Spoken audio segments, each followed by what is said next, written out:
Welcome to the Southern U Podcast, brought to you by Darden Archery on the Okayest Podcast Network, with your co-host, Matt Brock, Jeremy Ferguson, and Taylor McMurtry.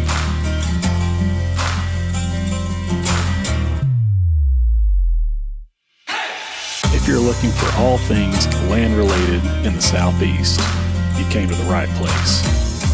Whether it's real estate, habitat, wildlife, or just being outdoors, this is the place for you.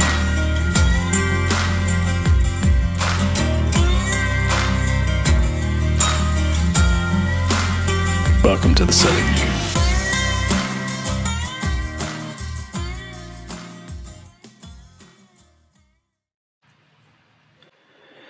What's up, everybody? Welcome back to another episode of the Southern U Podcast, where we talk all things land related here in the South.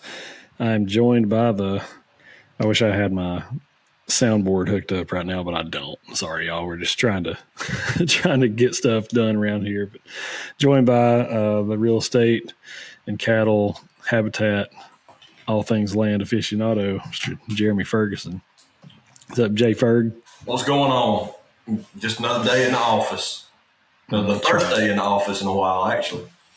Yeah, I was going to say it's not, guys aren't burning because of the rain, so it's probably a welcomed little break. Yeah, it is. I really need to be working on putting a couple listings together and some market value assessments together. And so I was able to do that, I think, maybe Friday and today.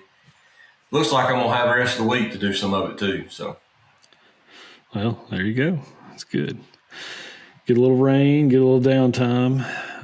I know Matt's been literally burning at both ends. Yeah, and Bray too. They've covered a lot of territory. I think, of course, Bray, I think, has been helping Matt, and Cody's been helping me, and I've been helping him. But I think between the two crews of us, so 4 people, I think we've knocked out between 2,000 and 2,500 acres in the last, week and a half to 2 weeks. It's been a good run. I mean, we're not burning those national forest size numbers, but we're covering a lot of territory. No doubt about it. Seems like can't get caught up, which, shameless plug here for the Habitat Network. We launched that last week, and overall that was really positive, and I want to thank you guys for making that a good launch despite a few hiccups that we had just on our end, website stuff and technology not doing what it's supposed to do. Imagine that.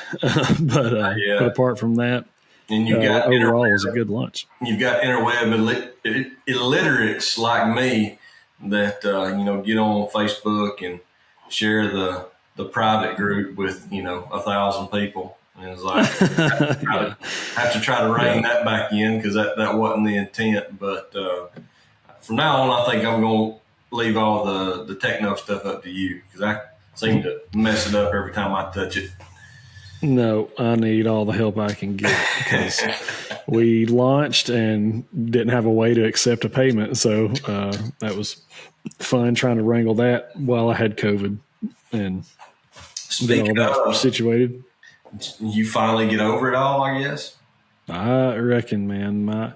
You guys don't know this, Jeremy does, but my oldest was sick Friday. And so it's one of those things where you guys know if you're a parent out there, when one kid goes down, you know that it's about to go through the whole house, and it's just like, the waiting game or the wondering if this is, that's almost worse than the sickness itself. It's just not knowing when it's going to take you out or take one of the kids out or whatever. So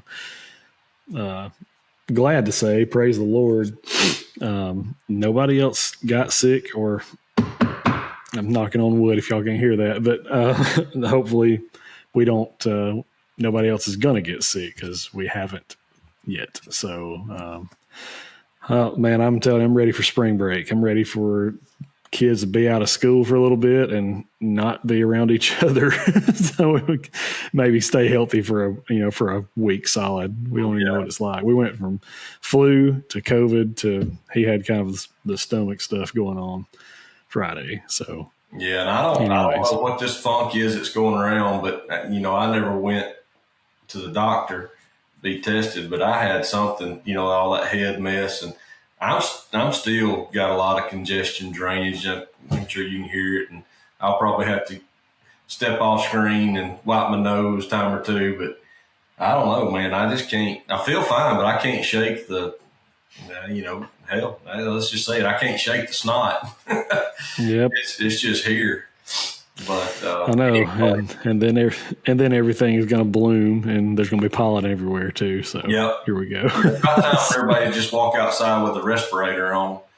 I know. Try to fight the pollen. I know it. But anyways, all that being said, I did want where I was going with all that with the Habitat Network is that these guys are running ragged, trying to keep up with burns and all that good stuff. So. We have gotten several professionals signed up, and so hopefully we're going to be able to, instead of just telling people no, we can say, no, we can't do it, but we have a network of guys that can. And that was the whole point in developing that network is to help provide more habitat services for landowners in the Southeast. And we're on our way to getting that going. So there's been a lot of guys from several different states that have reached out and want to be a part of it. So, anyways, we're excited about it. So, hopefully, we get that going. Absolutely. I have been on the phone doing something that I didn't miss at all when I was with Game and Fish, and that's going through references and reading work samples and the whole nine from a hiring committee standpoint. But I actually got to talk with seems like some very, very knowledgeable and highly recommended folks that I've talked to thus far. Still have a few to get through this week, but I'm taking a lot of time to go through work samples and contact references just to make sure, these folks are the right fit and that we can recommend these service providers without any hesitation. For sure. And I just want to throw that out there too. If you're a professional and you've reached out and you have filled out the application on the website, we have received it, and we're following up. Like all of us, we've all got full-time jobs, doing other things, and so we are following up with you guys. It may take us, a few more days or so, but we've tried to reach out to everybody and at least let you know we did receive your applications, and we're just going through references, trying to do our due diligence and make sure that that's a good fit and all the above. So just don't give up on us. We're just trying to make it. But yeah, so today I think the topic of discussion, we could have talked about a lot of different things. And I think what me and Jeremy just kind of arrived on is instead of doing the typical turkey stuff this time of year, which we will cover, by the way, I know there's a lot of guys out here that exclusively turkey hunt, and they're like, man, when are you guys going to put some turkey content out there? And that's coming. We just got some pretty special guests lined up for a few of those shows. So we just want to save our turkey content for those people whenever we get a chance to sit down with them. But today we kind of switch gears a little bit and start talking about some real estate stuff. And the reason for that is this is the time of year that a lot of realtors get really excited. Those of you who are in the real estate world know that when things start to green up, things start to warm up, that's kind of the signal for real estate to start to get hot. I mean, I won't say it's wide open or anything like that, but generally speaking, listing photos, listing videos look better when things aren't brown and dead. It looks better when things are green, and it looks like everything is the lawns are green, and all the trees are blooming and all that good stuff. So that usually means that I get a little bit busier, and we pray that continues this time of year. But it's just the time that real estate starts to ramp up, and that's no different from the recreational properties too. I mean, not just homes and flower beds and gardens and stuff like that, but actual, real recreational properties that people might use to hunt on or, to ride on, trail ride, whatever.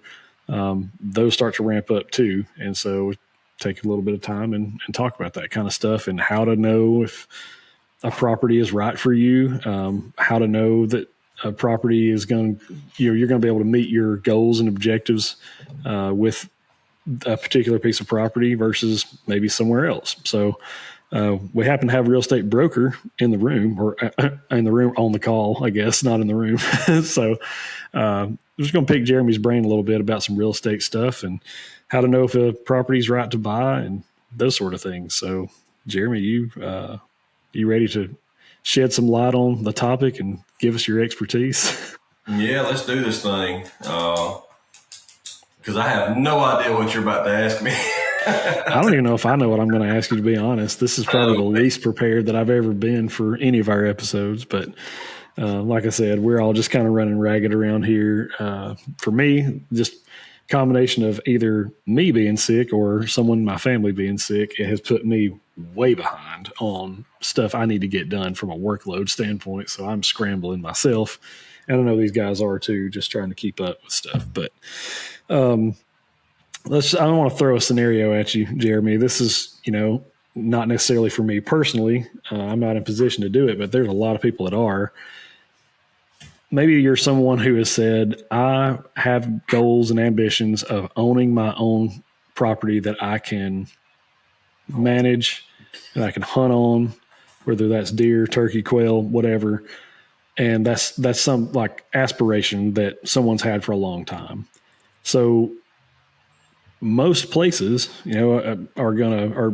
most people are going to try to purchase as much property as they can afford. Mm-hmm. I mean, it's generally the rule of thumb there. If you're going to buy land, don't buy a little if you can afford more. Try to get as much as you can, because I know the old saying is they're not making it anymore. It's not like there's more to go around. So the earlier that you can buy it, typically the cheaper it is, and typically the more its value will grow over time. So from that perspective, somebody is really trying to find that perfect property for them. What are a few things that you feel like are like non-negotiable? These are have-tos. These are things that have to happen or that the property has to have in order for them to think about, submitting an offer and purchasing that property. Well, number one, they need to call me. there you go. Nah, shameless. Yeah, it was shameless. Honestly, a lot of folks now with the access to maps and landowner information and all that's available on the internet, we find that most people have done a lot of research already before they reach out to an agent. One thing that, that I don't want this to sound like I'm trying to cut any kind of agents out or not, but it is just kind of the case here. If you're looking at buying rural land, timberland, farmland, make sure, number one, your agent understands the product.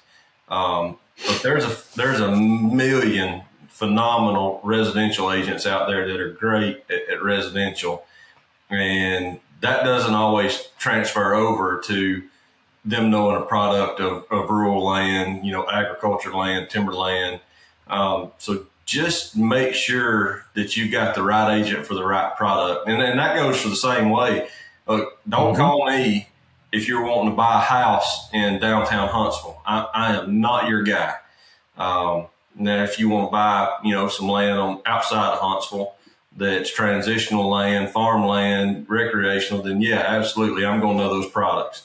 So that's first and foremost. Do background on your agent. Check their Google reviews. Hopefully they've got some.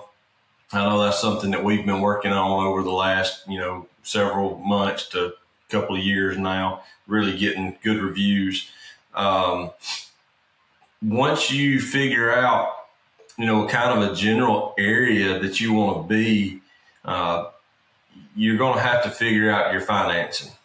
Obviously, if you're going to be a cash buyer, then that's a total different deal. Just know and understand that property values across the state are going up. A lot of people moving here. Land is a little higher than what people expect most of the time. If you aren't going to be a cash buyer and you're going to be financing, make sure you call a number of lending institutions. The bank you deal with at home, for your primary banking needs may not be the best outlet for financing. I mean, I'm dealing with a contract right now that the couple wanted to use, their current bank, and they don't even finance on the number of acres that they were wanting to try to buy. So they reached out. From what I understand, they're dealing with First South, which is always great, sponsor the program. But there's a lot of great land lending groups out there. So do a deep dive, find out what's right for you, and get your financing sorted out before you start looking at land. Land moves at times at a very, very rapid pace, especially if it's a well-managed, really nice tract that's affordable. Big tracts, hard to sell. Your buyer pool is much smaller. So, that's a little bit different. But if you're buying a reasonable sized tract that's, say under $500,000, there's probably going to be a lot of people interested in that particular tract. So getting your financing done up front is going to get you ahead of the curve when it comes offer time. Right. Yeah. I mean, I will say this, I'm not a realtor. I have worked with a lot of them, just from the, video photography side. When someone gets a listing, do a lot of that kind of work. And I'll say this, just to kind of echo what Jeremy said, there's a big difference. And again, not that people aren't knowledgeable or aren't smart or anything like that, but there's a big difference between selling land, rural land, versus something that is, 431, highway frontage, or something like that, and a home. I mean, it's just, those are different worlds. And I would just encourage you, just like Jeremy did, get you somebody that knows that game, because it is very different. And, we see some stuff go on where it's like an agent that typically does not list land all of a sudden has a big tract of land and they list it, and it's like, man, that number, where are you getting that number from? It just doesn't make any sense. You know what I mean? Where are you pulling comps from? And you just don't want to get in a situation like that. And it's, again, not to throw anybody under the bus or anything like that. It's just, we all have our niche. We all have something that we're, a little bit more experienced in than other areas, and that's okay. You don't have to do everything for everybody. But yeah, look, it's calling me and asking me to look at a house and let's talk through subflooring and the ton units that's on the air conditioner, all this type of stuff. That's not me. Now you call and we talk about bushels per acre or stocking units you can put on a piece of pasture land, or ask me what the site index is, for a timber tract, then yeah, I got those answers. And that's one thing that I would recommend, when you're interviewing agents, even if you're interviewing land agents, interview them, find out what they know about the product. I mean, there's a lot of folks out there that, they may move some properties, but they may not understand exactly what you're after. And I may be one of those. I'm not saying that I got all the answers. I'm just saying, do a good interview and find out if that's the best person for you for that particular piece of land. Yeah, I mean, even within the land realm of stuff, there are guys that are really, really good at selling timber, tracts of timber and stuff like that, but might not necessarily be the great for the greatest one to sell a poultry farm. Those are very different things. And so yeah, just make sure you got the right person. But I guess kind of moving on, talking about specific properties, and we said, hey, first thing is you got to make sure that you got financing figured out, because if you don't have financing figured out, you can't buy anything. So we got that established. Now let's talk about the actual property itself. Talk a little bit, if you don't mind, about easements and just quality of your roads, access, those types of things. Is that something that you feel like can make or break a property, or make or break the potential of what a property could be in certain situations? Yeah, access is the number one killer of deals. I mean, and that's in my opinion. May not be, somebody else's, but that's my opinion. And this is, I guess, really more directed at consumers, making sure they ask agents about this. And look, agents should be able to go back and research these and find out what they are. But yes, easements, whether or not they're recorded, what they are recorded for. Are they prescriptive easements? Are they deeded easements that you've got, free reign in and out? How wide are they? Some easements are going to be wide enough that you can get power, water, gas, and all those utilities down through there. If you've got a 15-foot easement, good luck. Not likely to happen. Sorry about that. But on the flip side of access getting into the property, let's talk about access on the property, ingress, egress, and being able to show a piece of property. This is the one thing that we struggle as agents to get sellers to invest in, and that's improving the access of their tract of land. If you've got so-so access, one way in, one way out, it's a mess, muddy, crossing creek, whatever. You need to improve that to a point that that's not the number one thing that a interested buyer is going to look at and go, okay, well, immediately I've got an access problem. Right. And that kills a lot of really nice tracks. When a track is just, even if you've got deeded easement or good road access, if it's difficult to get into, then that's going to pose you a problem. And we run into that from time to time, whether it be, a really wet entrance in a bottomland track, or, hard 90-degree turn or more than a 90-degree turn onto a track that's may need to be timbered. It's hard to get a log truck in and out of. All of these things need to be taken into account. The ingress and egress across the track is probably just call access to the property from the pavement. However you get there, call that 1A. 1B is going to be access across the property as well. How you can traverse that track.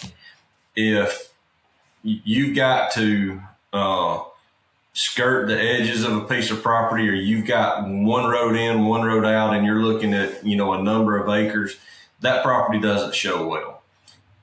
The more access, the more roads and trails that you can ride down and show a piece of property, and not, but back up here a little bit, and not get knocked in the face with limbs. I'm talking good access. The better off you are, the more people have a chance to see that track in a positive light. When you're out riding around and you keep pulling up these spots and go, well, we can't drive any further, but that back 40 or that back 80, hey, we can walk over there. Some people that's not going to bother. We find that time and time again that it is a deal breaker when people have to start thinking about, well, as soon as we buy it, we've got these capital expenses just to utilize this piece of property. Now, if the property's bought cheap enough, then you can spend some capital on improving, access and infrastructure. But a lot of times, folks are stretching to buy as much property as they can, and they're not going to have, the necessary funds to continue with infrastructure. Right. Yeah. I mean, I would say just again, this is just a personal opinion. It's just me talking. I'm pretty cheap. Right. Just as y'all, if y'all saw what I drive, you'd be like, yeah, that dude is cheap. But I would say that if I'm going to spend the money on a piece of property, and this is going to be mine, this is my baby, and I hope to have it for the rest of my life, and maybe pass it on to my kids, whatever. I'm going to want that to be as turnkey as it could possibly be. Mm-hmm. I would not want to purchase a piece of property and then view it as a fixer-upper. You know what I mean? Okay, now I've got to spend a crazy amount of money to get this property, and then I've got to go figure out who to hire to, you know what I mean, to build me some roads through here or whatever. I would say the more turnkey it is, probably the better chance you got of selling it, and brings more value and that kind of stuff. To a certain dollar amount, that's correct. Once you reach a certain dollar figure, it seems to not matter quite as much. I mean, you've got guys. If folks are buying 1,000 acres, they generally have the funds to build infrastructure. Now, they may not do it immediately, but they've got that ability. When somebody's buying a $400,000 piece of property, and their game plan is, man, we gotta save for the next 5 years to build our home on this piece of property, then a lot of times, those small improvements have to wait. They may have some time to do it, but a lot of times those particular individuals don't have the equipment, don't have the manpower to get things done. So if you can do, as a seller, if you can do a little bit on the front end, that's not going to cost you an arm and a leg. We generally see it pay dividends, by the time it reaches the closing table. One, on what it brings, and two, on speed of the sale. Yeah, I mean, this is somewhat related, but my dad and I rent a hunting club in Randolph County, and they, like most clubs do, they have like quote unquote work days, where people show up and, plant food plots or lop roads or whatever, fix up shooting houses, all the kind of stuff that you do, kind of keep the place looking good. And anyways, when they said we need to go and trim the roads, every road on this place is like nice. I mean, you could drive a vehicle, not a four-wheeler, but a truck or an SUV on anywhere you wanted to go on the place. And we're kind of like looking around like, man, what is there to trim? This looks pretty good, whatever. But they were adamant. Nope, take this, take your tools, go down each road and lop. I'm like, okay. Well, we did it. And, even though there wasn't a ton to trim out, when it came like hunting season time and you're running the roads and trying to get to and from, man, it's nice. Like, it's nice to not have to like dodge limbs on the four-wheeler, or in your truck or whatever, and not scratch your truck up and that kind of stuff. And that was just a lease that we hunted.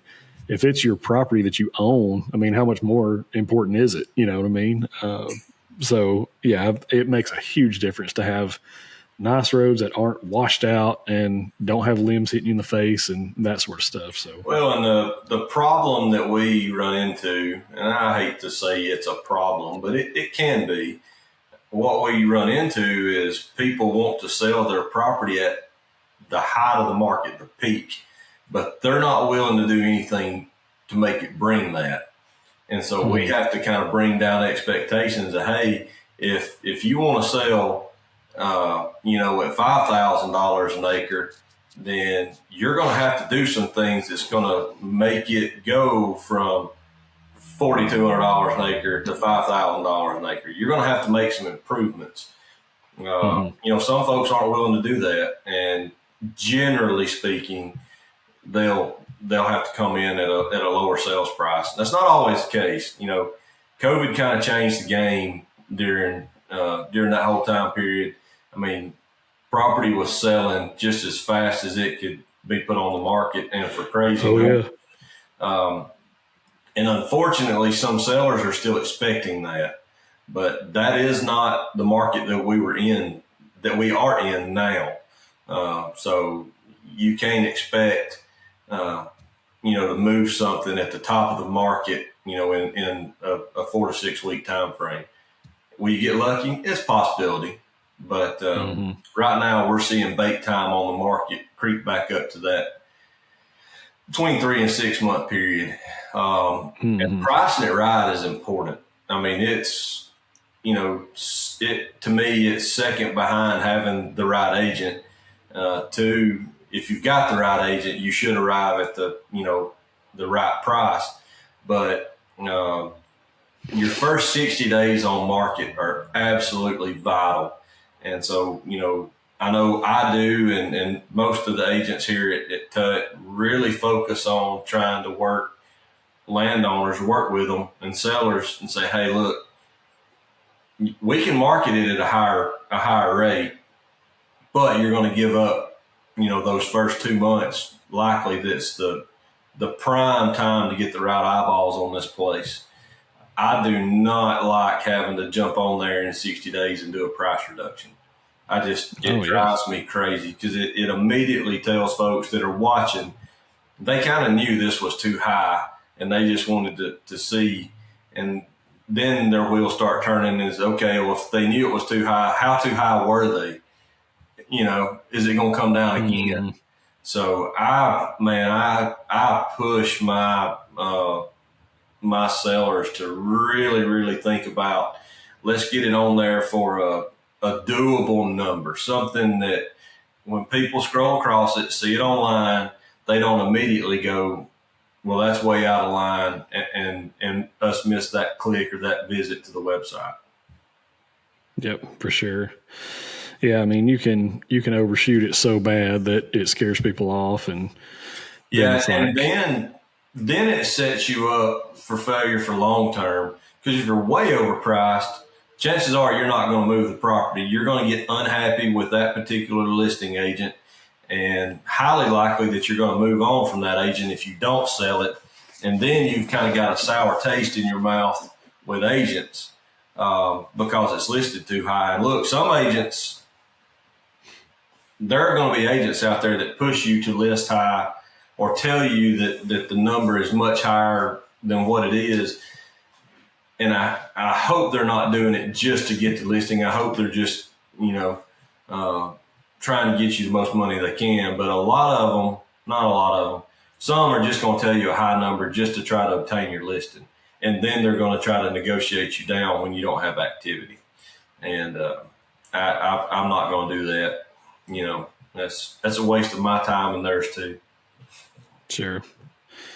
No doubt. Having the right agent knows the game, having good access, big deal. I mean, you guys have heard me tell this story on the podcast before, but even where we live now was very, very overgrown, and you couldn't really see the entire property as far as what we actually bought, and we just went ahead and bought it, and then all of a sudden now that everything's cleared off and you can see it, we own property on both sides of a major creek, and we don't have a way to access what we own on the other side of the creek because it's the creek's too wide and too deep to get across. Just FYI, I was not Taylor's agent.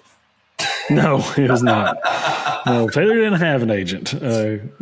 Taylor bought land from his dad. So anyways, but that's just, but that's part of the game though. I mean, that's part of the risk that you take when you don't have one. But anyways, yeah, it's a big deal. Let's talk about other stuff you mentioned earlier, like power and water, having that ability, because, some people want a homestead or a cabin or, something on these properties that they can stay in and potentially even, live in year round. How big a deal is it, or how much of a deal breaker is it when you can't get power and water to a property? it has become more of a deal than it used to be.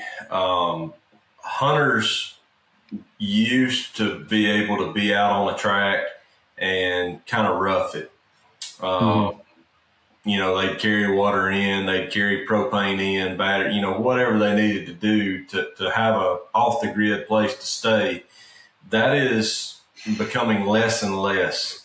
Most people are wanting power and water, whether they want to put, a little, I don't even know what to call them, these storage buildings that they convert to cabins, campers, or, camp houses.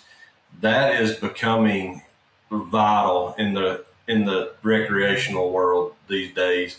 And, from a farm aspect or a rural residential aspect, I mean, it's a gotta have. You gotta have power, you gotta have water, gotta perk. So it's a big deal. And most tracks that we're seeing as a higher end recreational track, they've already got those established, and may even have camps, by now. Yeah, and I mean, I agree with you. I think I remember as a kid, a friend of ours had a cabin. I mean, it was a nice place, a real nice cabin, but there was just absolutely no way to get power or water down there.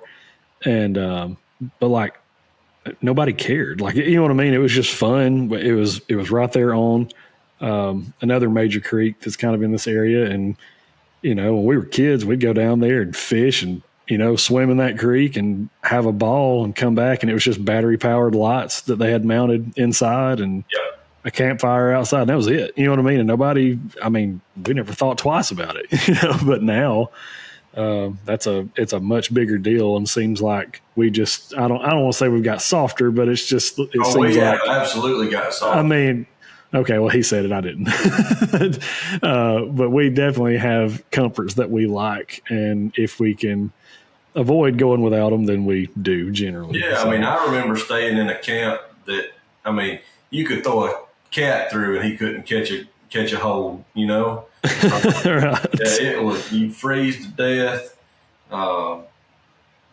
You have a fire when you went to bed, and when you wake up and it wasn't burning still, but it has turned into to more of like glamping now.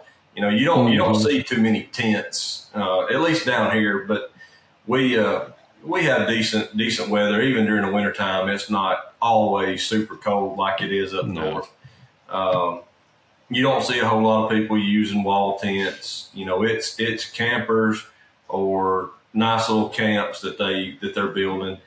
And I would say by and large these days, I would say 75% of sellers / buyers, I'm just going to say real estate clients that have had 100+ acre tracts, I'd say 75% of them have power, water already established, and probably 50% of them already have somewhere to stay on them now.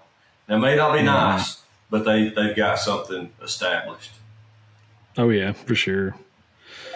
Yeah, it is a big deal, and it has become a bigger deal, as time has gone on. But it's just hard to, like, just hearing you talk, and you're talking about wall tents and kind of roughing it. My buddy Jake, that's how he would prefer it. Like, it doesn't matter where we go, where we're going to hunt. If he's come over here and stayed at my house and not stayed in the house. He just has he's got a camper shell on the bed of his truck, and he's got it set up to hunt out of. I mean, it's made, that's how he's got storage systems and stuff like that. And he's just slept in my driveway because that's just, he's just like, I don't want to bring all my stuff inside. If I have the option of being in a bed, I'm going to be in a bed.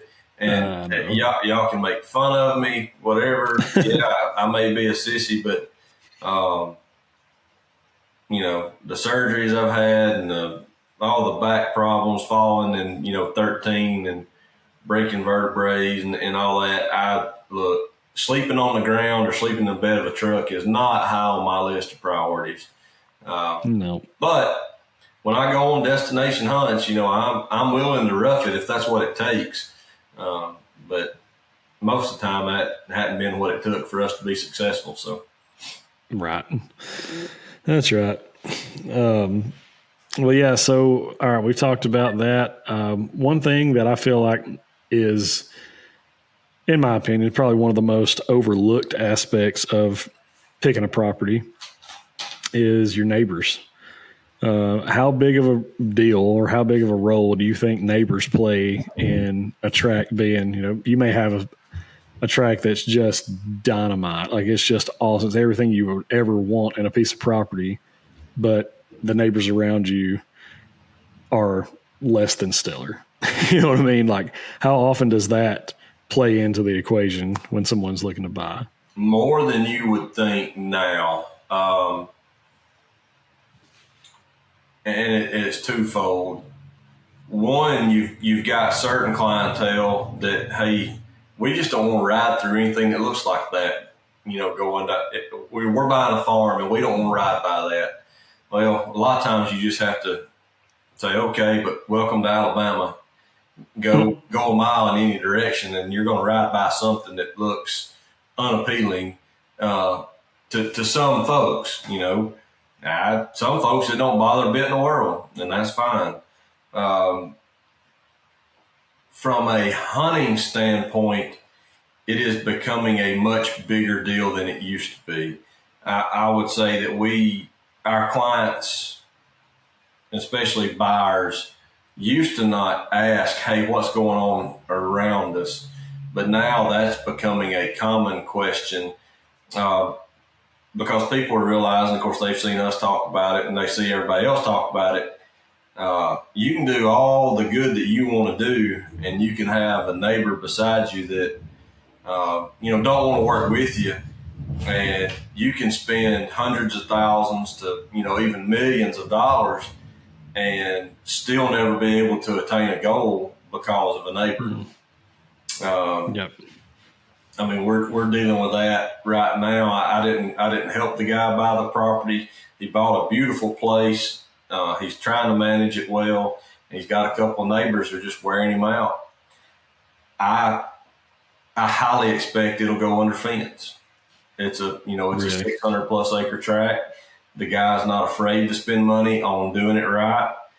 There's not additional acreage that he can pick up because neighbors aren't going to sell. He would if they would. He would definitely purchase more ground. They're just not going to. So he's not moving. That's where he lives. So it's highly likely that place will have a fence around it. Yeah, and that's just kind of a sidebar here. I think we've put out a few clips and people have been like, are you kidding me? These people are going to put up an enclosure on their property. Why don't you hunt like a real man or, whatever. It's just that kind of mentality.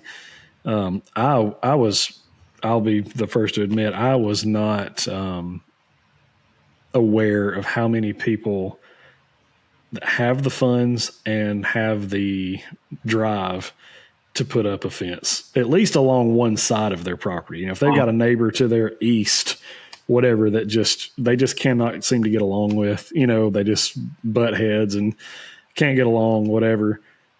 I don't know. I guess just in my mind, I'm like, how many people could there be out there that would have the funds to A, buy this property, and then B, years down the road go, you know what, I'm going to put a high fence up that way. I don't have to deal with losing animals to that neighbor that I just can't seem to get along with, whatever. And so it seems like there's a lot more of them than I originally thought. And see, this particular client, I mean, he and his neighbor get along fine. The neighbor's just like, hey, you've got a different way of doing things than I want to do. They don't have any hard feelings toward one another. They just see it differently. And, one guy has a nice piece of ground, maybe 80, 90 acres. He wants to hunt it the way he wants to, and it's his, and he's got every right to do that, and he should. But our client, the neighbor's got 600 plus acres. It doesn't matter what he spent on it, but it's in the millions, with house, barn, lake, and buying the property. he wants to do it the way he wants to do it. So, no harm, no foul on building the fence. I don't fault him for it. He's got a lot of money in it and wants to manage it his way. He should be able to do that. Yeah, and I mean, and I feel like at some point it becomes you trying to protect the investment that you've made. It is. I mean, I realize like nobody owns deer, right? That's public. It's not like, you own deer, you own turkeys on your land. You don't. But at some point, there are the wildlife is part of what makes that property valuable. Absolutely. And it's not the only thing, but it's part of it. And so at some point it becomes just, not resource management, but it's just protection. You know what I mean? You're trying to protect the investment that you've made, which, like you said, is probably a lot of money. And so you can't really fault him for that either.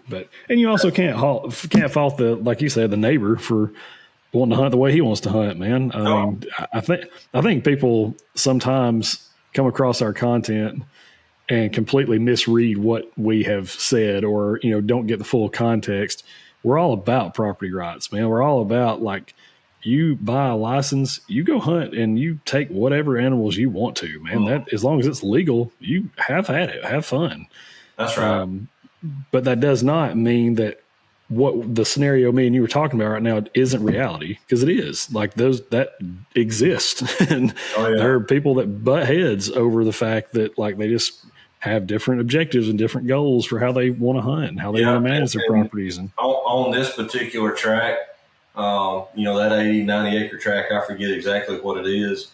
It's pasture out on the road frontage. And his other neighbors are pasture, and he's got a little block, probably about 40 acres of woods that butts up to our client. If our client ends up fencing that, it's really going to cut his deer hunting potential down significantly, because his source of deer primarily where he's at is this larger tract of land that our client owns. And like I said, they're actually buddies. We saw them out there while we were burning the other day, and they've got no problems with each other. They just different goals. Yep, which is fine. No big That's deal. It. So on that same subject of neighbors, like, what can you do when you're trying to fill a property out and see if this is something you want to buy? I mean, are you advocating that your buyer, or even you as maybe their agent, you reach out to these people and try to talk to them and say, for buyers, I am doing a pretty deep dive, depending on what the purpose of the acreage is. If it's recreational land, for the purpose of managing deer, turkey, quail, whatever, then yes, I'm going to do a pretty deep dive on the neighbors and find out what's going on. Some of them may tell me to go fly a kite, but generally speaking, most of them will tell you, kind of what they're up to, what their goals are. And, it's really easy to know when they say, I'm going to do what I want to. I don't care who buys it. Sometimes that's a negative, conversation there from the get-go. And these buyers are like, look, that turns me off a little bit. Let's try to find something else. Well, I was going to say, have you ever made a recommendation to a potential buyer to say, hey, I know you like this property. I know it looks good. It's got everything you want. I really believe your neighbors are going to make your life miserable. 100%. If I were you, I would pass on this one. Let's go find something else. 100%. Yeah. I'm just curious, because I know that, in the real estate game, you've got to be selling stuff. You're not making money. So I think if you've got somebody that's going to be honest with you and go, look, I could sell you this tract, and, I would make a lick off of it, and that'd be great. Oh, yeah. In good faith, I just can't do it, because I wouldn't be able to sleep at night knowing that you and your neighbors are not going to jive. You know what I mean? Yeah, it would absolutely behoove me to say, oh, yeah, man, great tract. I think you can do all that you want to do and sell it. Like I said, I'm not going to do that if I know what the situation is.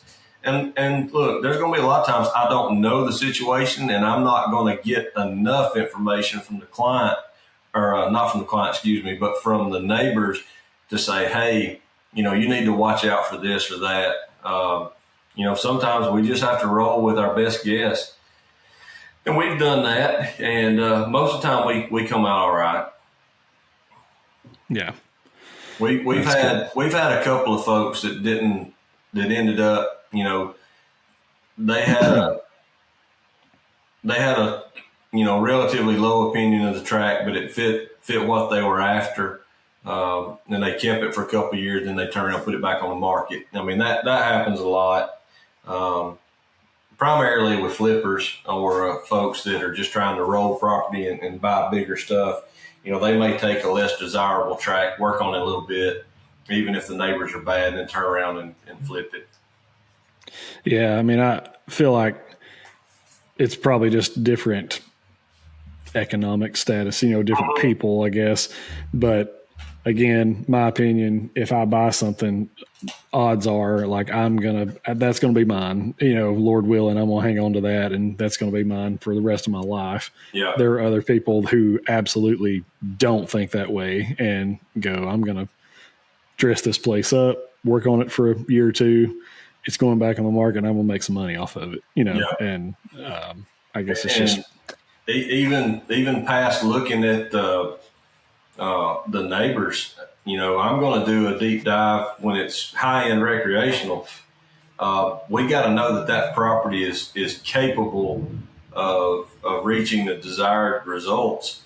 If the guy, his whole desire is, hey, I want to buy a place and I don't want to fence it and I want a legitimate chance at growing 150-inch deer.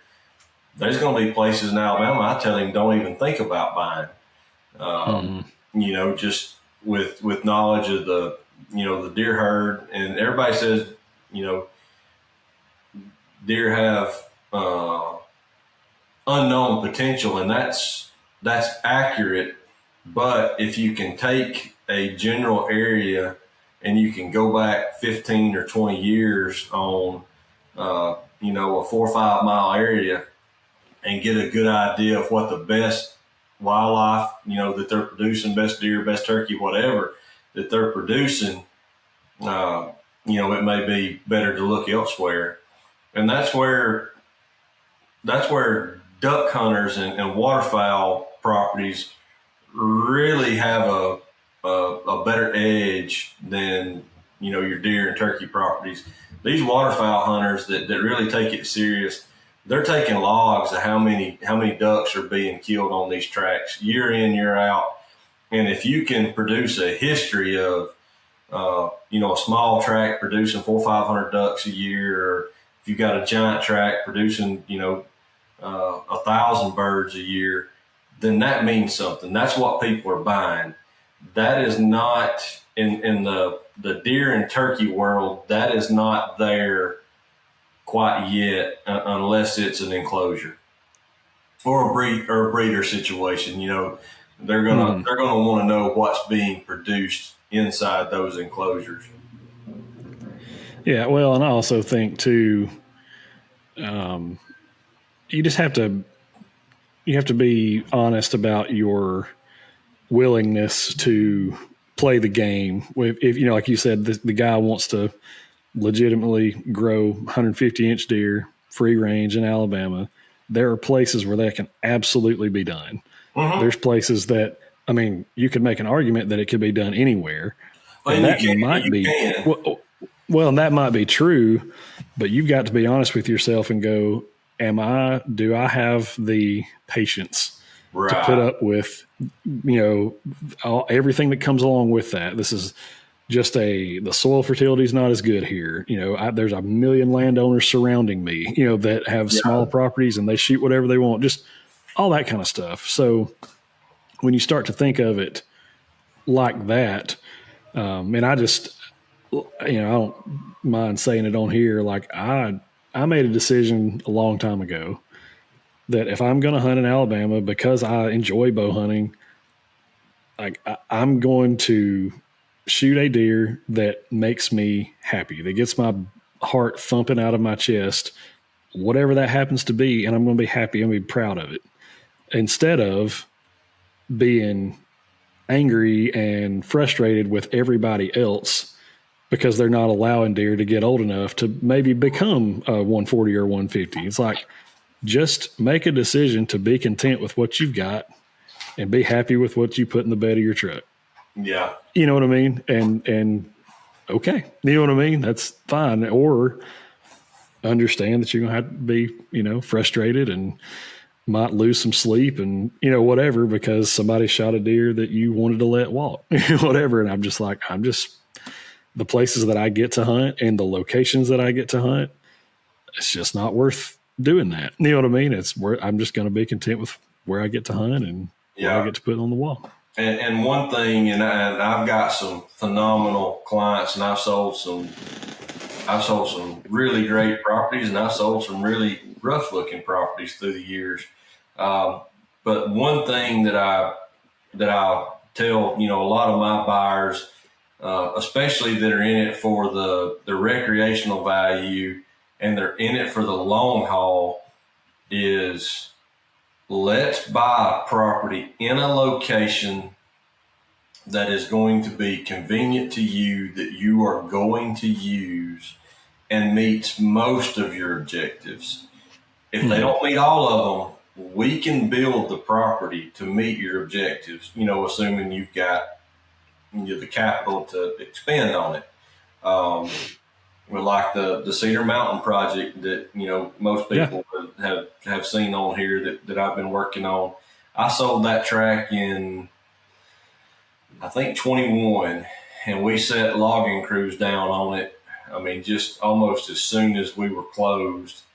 And that project is still not done. And it's not a huge place. It's 535 acres. We've cut 225, 230 acres of timber. We've built 4.5 to 5 miles of road now. We've planted, hundreds of oak trees. Later this week, we're going to be planting mass producing trees. We cleared and stumped 30 plus acres for new fields.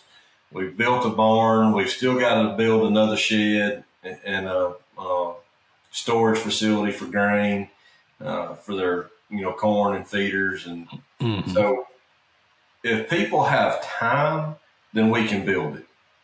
But that's not always what people are willing to do. They want something turnkey. And if you want turnkey, you're a different buyer, and it's going to cost you more, generally speaking. Yep. Oh, yeah, for sure. I mean, like anything else. But speaking of those properties and just, that have been built and managed and they command more money, something we want to start doing here on the show is plugging kind of I don't know what we call that, listing of the week or property of the week or whatever. But there's one in particular that Jeremy's got some stats on.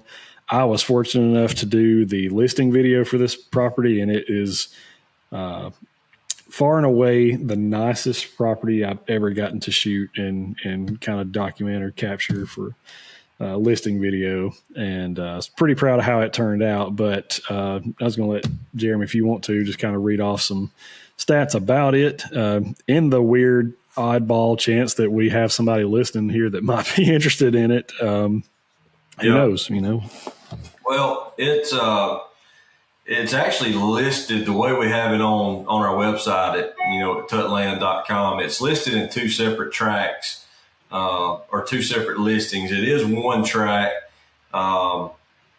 It's called the Triple Creek Hearthstone tract, and then the Triple Creek Plantation tract. It's a total of about 3,540 acres. The primary side that would be listed, called the Triple Creek Plantation, is going to be 2,630 acres. The primary lodge is something you've got to see. 4 bed, 4.5 bath. Tremendous management's been going on that place. I was lucky enough to start, the management process on there when I was with Game and Fish. Me and another biologist, Mark Sasser, and then folks with Tall Timbers, Clay Sisson, and that bunch came up and started laying out a plan to manage this particular place for quail. And it is absolutely phenomenal. Got a really nice lake. Across the road is the secondary tract. Is called the Hearthstone tract, 910 acres. That particular lodge that's on it is 4-bed, 4-bath with 2 half baths. Got mudroom, locker, really, really nice big kitchen, dining area with a wraparound porch. That's where we got to hang out, Taylor, and cook and eat and have a big time. No, it was awesome. On the Hearthstone tract, there is another cabin that's 3-bed, 2-bath. Currently, that's where the manager of the property lives, and so you got somebody on site. The Hearthstone tract also has guide quarters, which is I don't know exactly what the living space is there, but it's got a nice living space, full bath, 2-car garage. It's got a putting green. It's got an 8-station lighted sporting clay course, or skeet course, excuse me, not sporting clay, but really, really phenomenal piece of property. You're looking at a total list price of 13.9 million. They're listed in 2 separate tracts. So the Hearthstone, I think, is 4.5 million, and what was the actual? It's not Pale City. It's close, but it's. It's just outside of Pale City in the Cook Springs area in St. Clair County. Cook Springs. I was going to say I couldn't remember the name. Cook Springs. Yeah. Really, really good timber value on the track. Managed very, very well. You can go kill wild quail on this place, which is kind of a rarity for what I would consider North Alabama. I mean, look, it's south of I-20, but it's North Alabama compared to all the other quail plantations in the state. Yes, for sure. But it is a property that you really have to see to understand what all it offers. Yeah, I mean, diversity, obviously it's managed for quail, so there's oh gosh, yeah. I mean, they're like that place. I've heard Matt talk about how he tries to do stuff on his property that he owns or that he leases. Like he says, there's no way. There's so much food on that property that's animals, wildlife could never consume all of it. That's right. That's how this place. There is no possible way that wildlife could ever consume the amount of food that's on this. It's unbelievable. Not possible. Yeah. No. But yeah. Anyways, just to kind of give a shameless plug for that place there because it's worth mentioning. I mean, it's just a phenomenal place. And the agents that have that listed are Trey and Gracie McElrath. You can find these tracks at tutland.com. You can search for Alabama properties or even go down to St. Clair County properties and find those there. But really, really, it's just tremendous property. It is. I don't know of every tract that's on the market right now in the state, but I can promise you this particular property as a whole, even though it's split into 2 tracts or 2 offerings, it would be, in my opinion, in the top 1 to 3 properties available in the state of Alabama right now.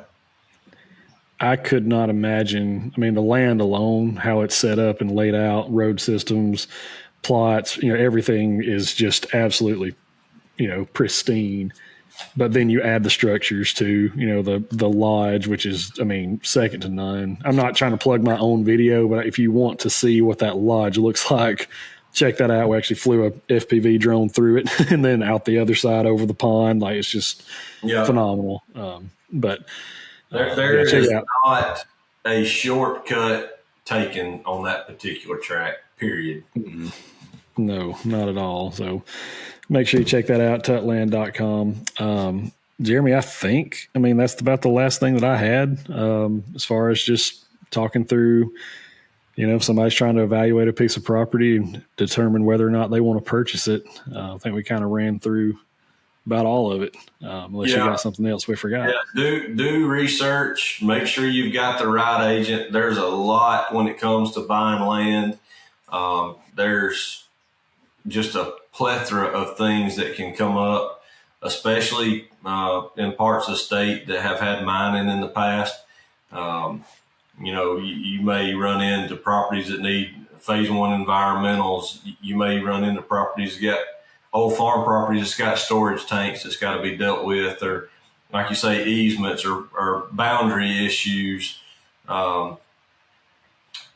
There's on a rural tract, there's always going to be something. I'm not going to say it's going to hold up, a closing, but there's generally always something that it is going to need addressed. I'm not going to say it causes a problem, but there's going to be something underlying that needs to be addressed. Yep, for sure. Yep, it's just, it's worth it to get an agent that knows the game and that you can trust and all that kind of stuff too. Yeah, so. and a little bit, not a shameless plug, but just a note from somebody that makes a living in the real estate business. Everything's negotiable, but the land business is a little bit different. It cost us, as far as land agents, quite a bit of money to advertise and put all these packages for sale. We don't simply rest on the MLS to sell your property. He has to hire people like me. So is what he's trying to say. That's right. I've got to hire. I guess I could do the pictures and drones, but I don't have time, and that's not what I'm good at. So, and most other agents are hiring people as well. But you've got to pay for your mapping. You've got to pay for your listings to go on. Like the CoStar sites that Tut's a member of. It cost us several $1,000s a year, depending on what level you are in that site or in those sites. So don't always just immediately beat down an agent on their commission. Now, if somebody shows up and says, "Hey, man, I want 10%," okay, I get it. Right. But you ride up and down the road, and like here in Albertville, Guntersville area, there's I won't call out anybody, but there's billboards up and down Highway 431 that says "list for 2%."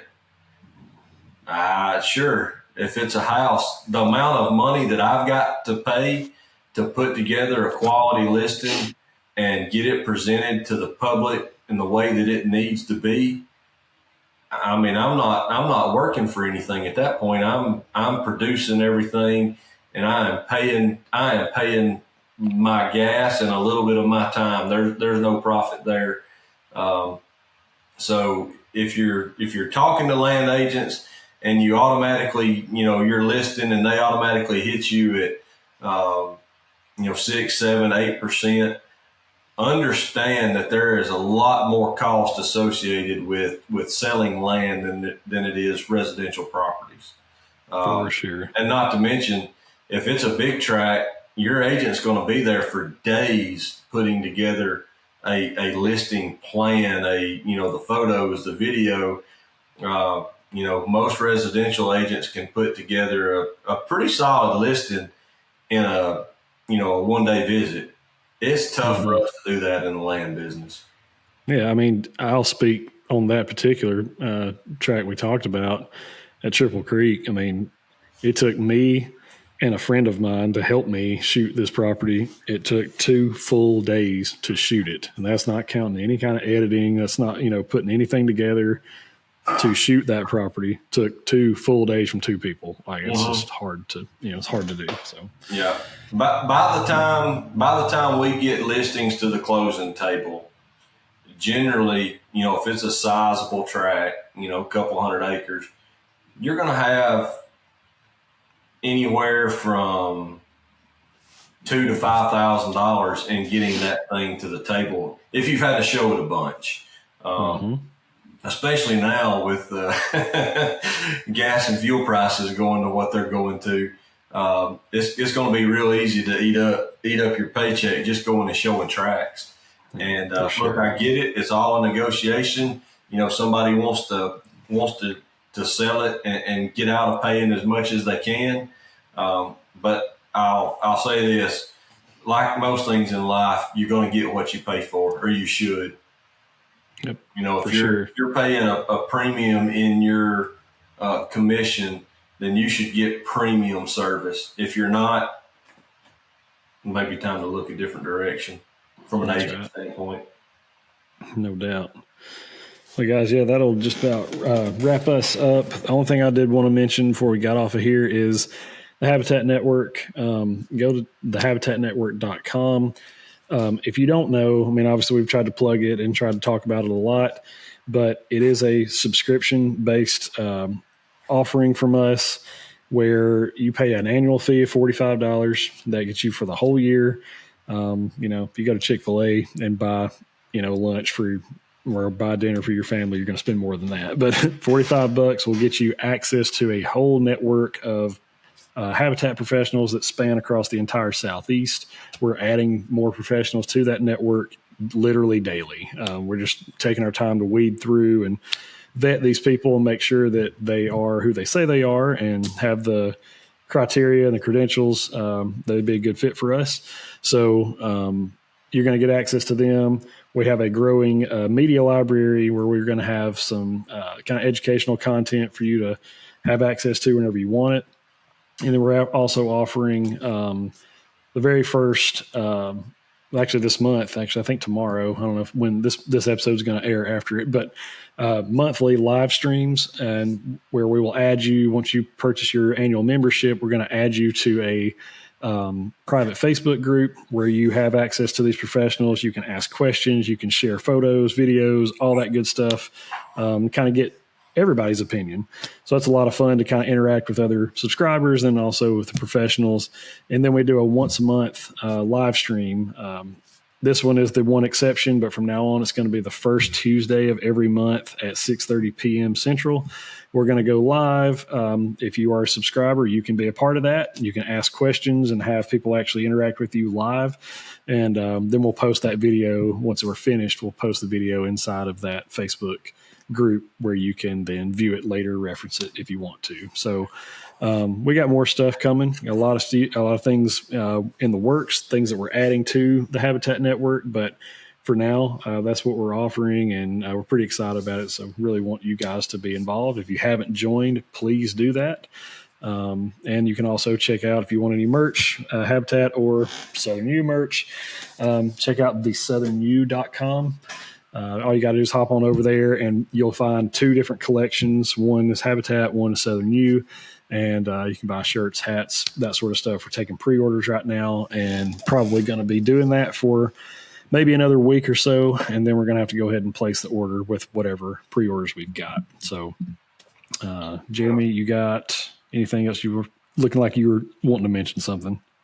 Well, just want to second all that you just said. And the folks that we have added, or we're working on adding. I know I've sent Taylor some additions today. Man, we've got some phenomenal, knowledgeable folks coming on board. Going to be adding, I know a couple of guys in Mississippi. We've got some Georgia and South Carolina folks coming online pretty quick. That's going to be really kind of hitting a hole.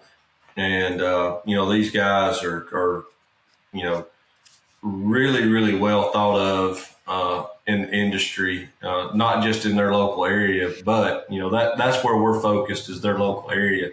But again, we are vetting these guys as best we can. Excited about the ones that are going to join us. When it comes to the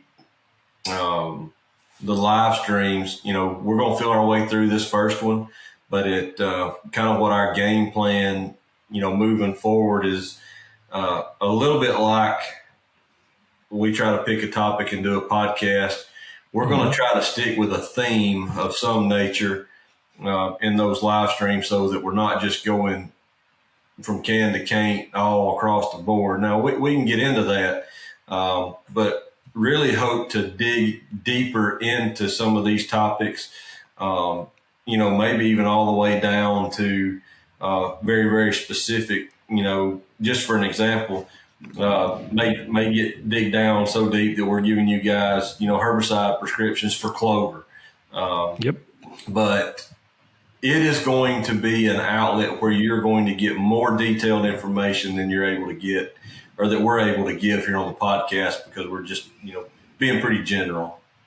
Yep, for sure. Absolutely. And the last thing that I will say, we don't talk, politics on this thing. We're not going to start now. The only thing I did want to mention is just with what is going on with the world right now, there are families across the globe that would covet your prayers. You don't have to be on any side of the aisle, red, blue, or anything in between, whatever, it doesn't matter. Pray for our country as well as others, because nobody really knows how this thing is going to shake out, whatever. But there are people across the world that could absolutely use your prayers. And so Amen. I just encourage you, if you are a praying person, to do that. It doesn't matter where you line up politically, but that's all I got for you. Appreciate you guys hanging out with us again. Check us out, southernu.com, or you can check us out on the habitatnetwork.com for more info. And we'll have some more details about the Habitat Network, some things that we're going to be doing to maybe get you guys to sign up. Got something we might be giving away, maybe not.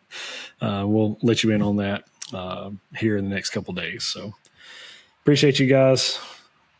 Thanks for sticking with us. We'll see you on the next one. Out.